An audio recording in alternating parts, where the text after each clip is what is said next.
पुस्तक असो की आयुष्य, शेवटपर्यंत संयम ठेवायचा, कारण कहाणी शेवटच्या पानात सुद्धा बदलू शकते. तर आहे ना, काल कमेंट आल्या होत्या की तुम्ही पत्र्याच्या घरात कसं काय ॲडजस्ट करता. तर त्यावरून मी म्हणजे असं उदाहरण तुम्हाला दिलं आहे की कुठलीही गोष्ट असो, आपण आहे ना प्रयत्न करत राहायचे. आपल्याला चांगलंही भेटतं, वाईटही भेटतं. आणि असं नाही की पत्र्याच्या घरात आम्ही लाईफ टाईम राहणार आहे, तसंही काही नाही आहे. काही दिवसांनी घर होणारच आहे, त्यामुळं त्या गोष्टीचा मी कधीही विचार करत नाही. तर इथे ना मी मस्त आज भाजीपाला आणला आणि आमच्या रुईची ने हिरडी खूप सुजली होती.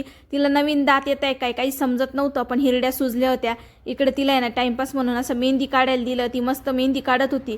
इथे दुसऱ्या दिवशी ना आम्ही निघालो दातांच्या दवाखान्यात, कारण माझा दात खूप दुखत होता आणि त्याचं आहे ना रूट कॅनल करायचं होतं. तर त्यांनी सकाळी लवकरच बोलवलं होतं.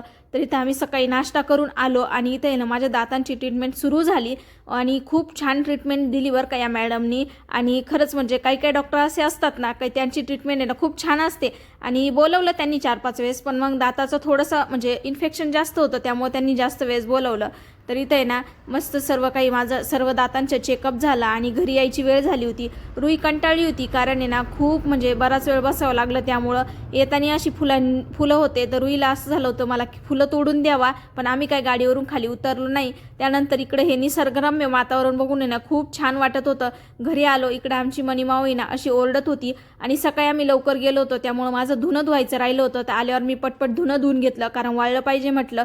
सकाळी भिजत टाकून गेले होते, आल्यावर फक्त धुवून घेतलं. आणि या माजरांचं कसं असतं, भरपूर जागा असती तरी त्यांना असं मांडीवरच बसायचं असतं. चला मिनी ब्लॉग इथेच एंड